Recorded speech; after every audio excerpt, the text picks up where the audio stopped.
భారత్పై పాకిస్తాన్ మరో కుట్రకు తెరతీసింది. విమానయాన రంగాన్ని దెబ్బతీసేందుకు కుట్రలు పన్నింది. అయితే ఎయిర్పోర్టు ఇన్ఫ్రాస్ట్రక్చర్ను ధ్వంసం చేసేందుకు ప్రయత్నించిన పాక్ బొక్కబార్ల పడింది. డీజీఎంల ఒప్పందం తర్వాత కూడా ఇదే స్థాయిలో పాక్ కుట్రలు పన్నుతోంది. పాకిస్తాన్ ఎయిర్ స్పేస్లో భారీగా డ్రోన్లను మోహరించింది. దీంతో సరిహద్దు నగరాల్లో బ్లాక్అవుట్ అయింది. అంతేకాకుండా పాకిస్తాన్ డ్రోన్ యాక్టివిటీతో విమానాలు రద్దయ్యాయి. నిన్న ఢిల్లీ నుంచి అమృత్సర్ బయలుదేరిన ఇండిగో విమానాన్ని కాసేపటికే ఢిల్లీకి మళ్లించారు. ప్రస్తుతం పాకిస్తాన్ కపట బుద్ధి వల్ల భారత్కు ఇరిటేషన్ వస్తోంది.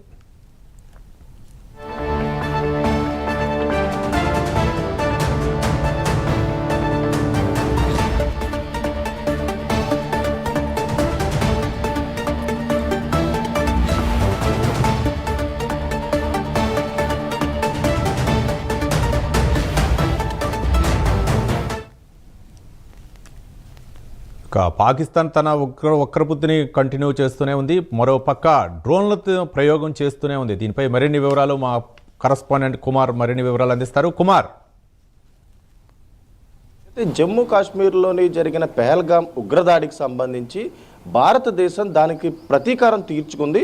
ఇప్పటికే ఆపరేషన్ సింధూర్ని సక్సెస్ చేసి ప్రపంచ దేశాలకు కూడా ఏదైతే ఒక నమ్మకం అయితే ఇవ్వడం జరిగింది. అలాగే మరొక పక్క ఏదైతే భారతదేశంపై ఎవరైనా కుట్ర చేస్తే ఆపరేషన్ సింధూర్ అనేది ఒక ఎగ్జాంపుల్గా కూడా ప్రపంచ దేశాలతో పాటు ఇటు పాక్ కూడా చూపించింది. కానీ పాకిస్తాన్ మాత్రం తన వక్ర బుద్ధిని మాత్రం ఇంకా మార్చుకోలేదనే చెప్పొచ్చు. ఎందుకంటే డీజీఎంల ఒప్పందం తర్వాత కూడా పాకిస్తాన్ తన వక్ర బుద్ధిని అయితే చూపిస్తుంది. ముఖ్యంగా చూసుకున్నట్టయితే ఇటు విమాన రంగాన్ని ధ్వంసం చేసేందుకు కూడా పాకిస్తాన్ భారీ కుట్ర పొందిందని చెప్పొచ్చు. ఎందుకంటే ఏదైతే పాకిస్తాన్ ఎయిర్ స్పేస్లోని భారీగా డ్రోన్లు కూడా చేరాయి. ఇప్పటికే ఆ డ్రోన్లతో ఏదైతే ఇటు ఈ భారతదేశానికి సంబంధించిన విమాన రంగాన్ని అలాగే ఇన్ఫ్రాస్ట్రక్చర్ అంటే ఎయిర్ స్పేస్ ఇన్ఫ్రాస్ట్రక్చర్ను కూడా ధ్వంసం చేసేందుకు కూడా భారీగా కుట్ర అయితే పనింది. ఈ నేపథ్యంలోనే ఇటు భారతదేశం కూడా అదే దీటుగా దానిని కనిపెట్టి ఏదైతే ఢిల్లీ నుంచి అమృత్సర్ వెళ్ళిన ఇండిగో విమానాన్ని మళ్ళీ ఏదైతే ఢిల్లీకే మళ్లించడం జరిగింది. ఎందుకంటే పాకిస్తాన్ తన వక్రబుద్ధి చూపించడంతో కూడా భారతదేశం ముందుగానే దాన్ని పసిగట్టి ఏదైతే ఈ డ్రోన్ల ఆపరేషన్ కూడా పూర్తిగా తిప్పికొట్టేందు విధంగా కూడా ఏదైతే భారతదేశం ముందుగా ఉందనే చెప్పొచ్చు. అలాగే మరొక పక్క చూసుకున్నట్టయితే ఇప్పటికీ ఏదైతే పాకిస్తాన్ ప్రజలు కూడా పాకిస్తాన్లోని తిరుగుబాటు చేయడానికి కూడా సిద్ధమైన నేపథ్యంలోని ఇటు ఏదైతే ఇప్పుడు తాజాగా డీజీఎంలో ఒప్పందం కూడా జరిగింది, కాల్పులు విరమణ కూడా జరిగింది. కానీ పాకిస్తాన్ మాత్రం అవేమీ పట్టించుకోకుండా ఇటు భారతదేశంపై ఏదైతే దాడులకైతే కుట్ర చేస్తూనే ఉంది. అలాగే దానికి సంబంధించి కూడా ఇప్పటికీ భారతదేశం కూడా ఘాటుగానే స్పందించింది. ప్రధాని మోడీ కూడా దీనిపై ఘాటుగానే స్పందించారు. ముఖ్యంగా పాకిస్తాన్ గనక బుల్లెట్లు పట్టుకొని వస్తే ఇటు భారతదేశం మాత్రం మిసైల్తో దానికి సమాధానం ఇస్తుందంటూ కూడా ఇప్పటికే మోడీ అయితే వ్యాఖ్యానించడం జరిగింది. అలాగే మరొక పక్క ప్రపంచ దేశాలు కూడా ఇటు పాకిస్తాన్ అలాగే భారతదేశానికి మధ్య యుద్ధం జరిగితే భారీ నష్టమే కలుగుతుందంటూ కూడా ఇటు చర్చలో పాల్గొని మరి ఏదైతే ఈ శాంతి చర్చలకైతే ముందుకైతే వెళ్ళడం జరిగింది. అదేవిధంగా భారతదేశం దానికి సానుకూలంగా స్పందించి ముఖ్యంగా చూసినట్టయితే ఈ కాల్పు విరమణను కూడా ఒప్పుకోవడం కూడా జరిగింది. కానీ పాకిస్తాన్ మాత్రం నిన్న రాత్రి ఏదైతే ఇటు ప్రధాని మోడీ ప్రెస్ మీట్ తర్వాత కూడా వరుసగా కాల్పులు కూడా జరపడం జరిగింది. అలాగే మరొకసారి ఇప్పుడు భారీగా మరొక డ్రోన్ కుట్రకు కూడా తెరలేపింది.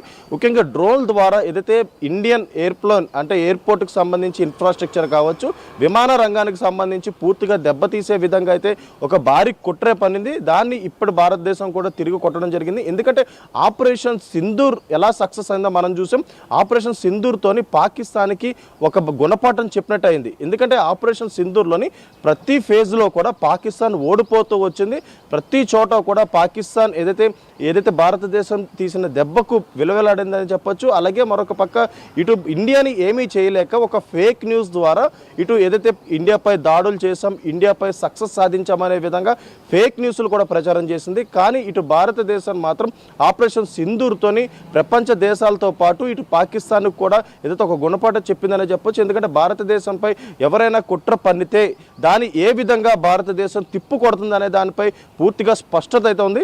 అలాగే మరొక పక్క ఇటు పాకిస్తాన్కి సంబంధించిన ఉగ్రవాదులు అంటే ఇండియా వచ్చేసి పాకిస్తాన్లోని సామాన్య ప్రజలకు ఎటువంటి ఆటంకం కలగకుండా కేవలం ఉగ్ర సంస్థలు ఉగ్రవాదులు అంటే సుమారు 100 మంది కీలకమైన ఉగ్రవాదుల్ని నేలమట్టం చేశారు. అలాగే ఉగ్రవాది సంస్థలపై కూడా ఏదైతే ఇదే తరహాలో దాడులు నిర్వహించారు తప్ప ఇటు సామాన్య ప్రజల జోలికి మాత్రం భారతదేశం అయితే వెళ్ళలేదు. కానీ అటు పాకిస్తాన్ తన వక్రబుద్ధి చూపిస్తూ గుంటనక్కలాగా ఏదైతే ఇండియన్ ప్రజలపై అంటే భారతదేశం ప్రజలపై పడుతున్నారు. అలాగే ఇప్పుడు ఎయిర్ స్పేస్ని విమాన రంగాన్ని కూడా పూర్తిగా దెబ్బతీసే విధంగా ఏదైతే ఒక రూపకల్పన చేసుకున్నారు దానికి సంబంధించి పాకిస్తాన్ ఎయిర్ స్పేస్లో కూడా భారీగా డ్రోన్లు కూడా మోహరించుకున్నారు. కానీ అప్పటికే ఇండియా దాన్ని పసిగట్టింది. అలాగే నిన్న ఏదైతే ఢిల్లీ నుంచి అమృత్సర్ బయలుదేరిన ఇండిగో విమానాన్ని కూడా ఏదైతే మరొకసారి తిరిగి ఢిల్లీకే మళ్లింపు చేయడం జరిగింది. ఈ నేపథ్యంలోనే ఇప్పుడు పాకిస్తాన్ ఎలాంటి కుట్రలు చేసినా సరే భారతదేశం దాన్ని తిప్పికొట్టడానికి సర్వం సిద్ధంగా ఉంది. ఇప్పటికే ఏదైతే డీజీఎంలో